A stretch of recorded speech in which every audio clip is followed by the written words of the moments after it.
একটা ব্যাপার কখনো ভাবার চেষ্টা করছেন যে পৃথিবীর সবচেয়ে সৌভাগ্যবান ফুটবলার কে? নানাভাবে ব্যাপারটা আপনি ভাবতে পারেন। সৌভাগ্যবান এটার তো কোনো নির্দিষ্ট সংজ্ঞা নাই যে সবচেয়ে ভাগ্যবান কি হইলে বলবেন।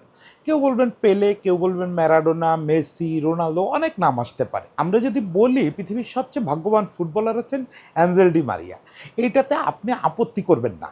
আমি সেই যুক্তিটা একটু তুলে ধরবো।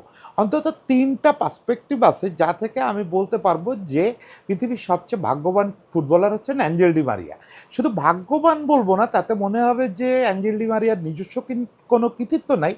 আসলে আমি বলবো যে অ্যাঞ্জেল ডি মারিয়া হচ্ছে সেই পরশ পাথর যার ছোঁয়ায় যে কোনো জায়গায় ভাগ্য চলে আসে। প্রথমে হচ্ছে যে কথাটা খুব আলোচনা হয় যে অ্যাঞ্জেল ডি মারিয়ার সতীর্থ ভাগ্য, সেই ব্যাপারটা তো আসলেই সত্যি যে এই জেনারেশনে মানে এই আপনার আধুনিক যুগে ২০০০ সাল পরবর্তী যে ফুটবল দুনিয়া, এই ফুটবল দুনিয়ায় যত স্টার ফুটবলার আসছেন অলমোস্ট প্রায় সবার সঙ্গে ডি মারিয়া সতীর্থ হিসাবে খেলছেন।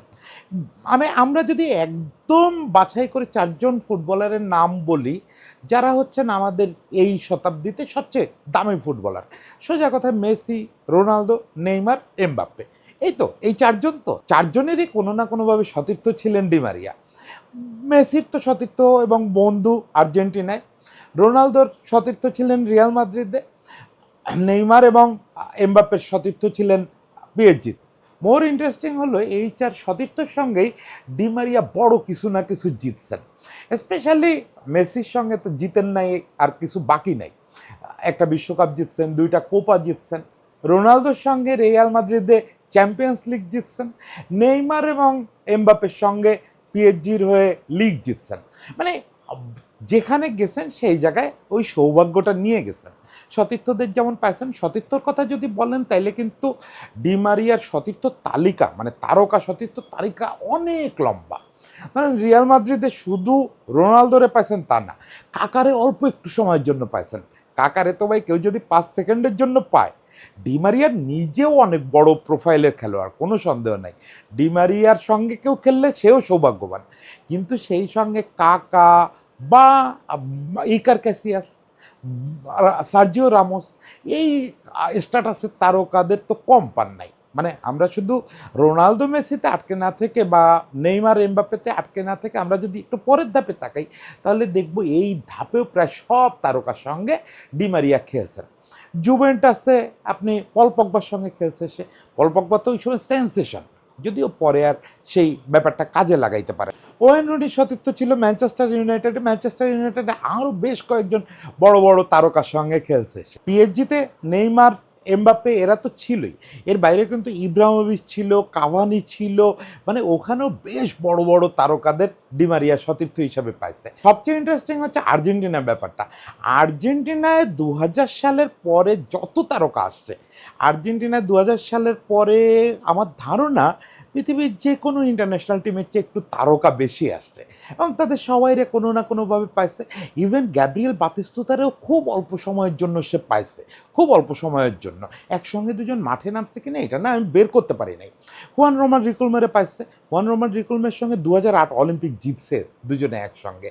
তারপরে জাতীয় দলে খুব বেশি একটা পায় নাই। এরপরে মেসি, তেবেজ, হিগুয়েন, এই যে জেনারেশনটা, এই জেনারেশনের তো অলমোস্ট সবাইরে পাইছে।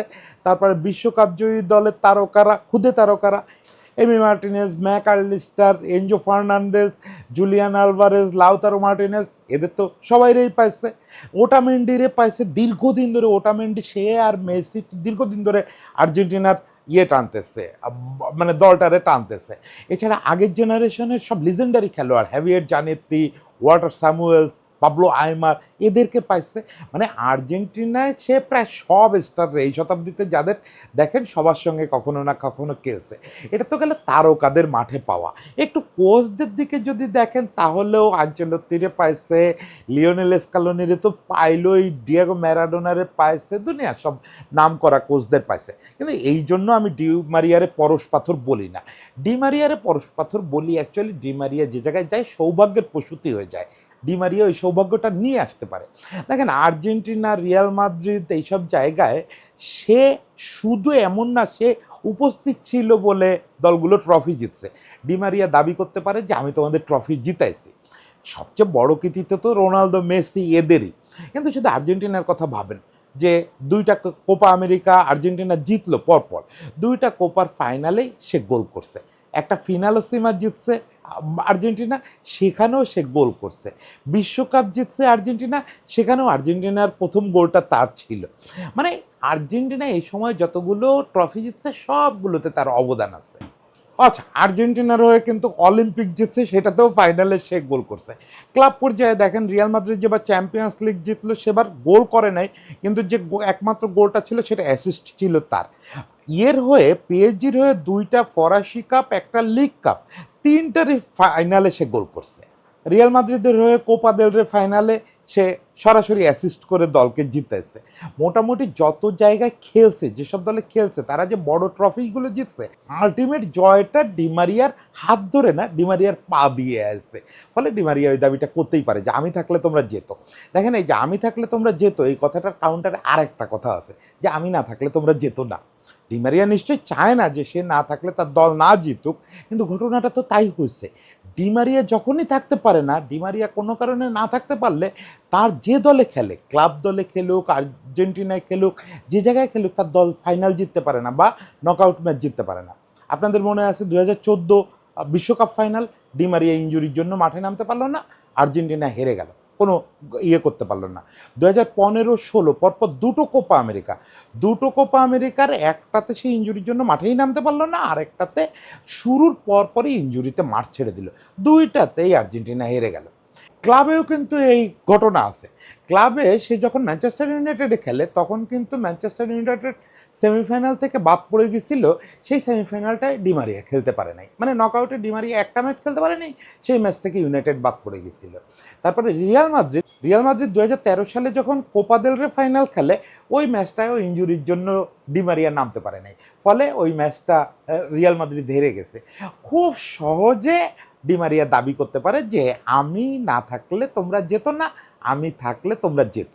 যদিও ডিমারিয়া এই ধরনের দুষ্টুমি দাবি করার লোক না, সে চায় সে থাকুক বা না থাকুক, দল যেন জেতে।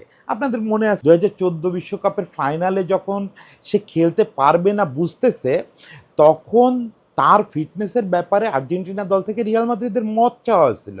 তো রিয়াল মাদ্রিদ জানায় দিছিল যে ডিমারিয়া যেন ফাইনালটা না খেলে, মানে ফাইনাল খেললে ডিমারিয়ার দাবি যে ওরে তো বেচে দিতে চাচ্ছিল চড়া দামে, ফাইনাল খেললে যদি ইনজুরি বাড়ে তাহলে চড়া দামে বিক্রি হবে না। ডিমারিয়া সেই চিঠি ছিঁড়ে ফেলায় দিছিল, সে বলছিল ইনজুরি নিয়ে হলেও সে নামবে। শেষ পর্যন্ত সাবেইয়া সেই ঝুঁকি নেন নাই, আর্জেন্টিনাও ম্যাচ জিততে পারে নাই। এখনও পর্যন্ত ডিমারিয়া বলেন, ডিমারিয়ার নিজের আত্মজীবনীতে বলছেন, শত শত সাক্ষাৎকারে বলছেন যে ওইটা তার জীবনের সবচেয়ে বড় দুঃখের ঘটনা। ডিমারিয়া সবসময় বলেন যে আমি মরে যাই, আমি না থাকি, কিন্তু আমার দল জিতুক, সেটাই সবচেয়ে বড় ব্যাপার। তিনি চান না পরশপাথর হয়ে থাকা মানে এই যে আমি না থাকলে আমার দল না জিতুক। তিনি সবচেয়ে বেশি চাইতেন যে তার দল যেন জেতে। শেষ পর্যন্ত ঈশ্বর এইসব লোকের প্রতিই প্রসন্ন হন, এইসব লোকরেই তার পুরস্কারটা দেন, যে জন্য সারাটা জীবন যে হাহাকার নিয়ে কাটাইছিলেন, পরশপাথর হয়ে আর্জেন্টিনারে পরপর 4টা ট্রফি এনে দিচ্ছেন। বন্ধু মেসির যে সারা জীবনের অপূর্ণতা, সেই অপূর্ণতাটার ওই যে কেকের উপরে চেরি বলে, চেরি অন দ্য কেক, সেই চেরিটা ডিমারিয়াই দিয়ে গেছেন। সবগুলো ফাইনালে গোল করে করে বন্ধুর হাতে একটা ট্রফি তুলে দিয়ে গেছেন।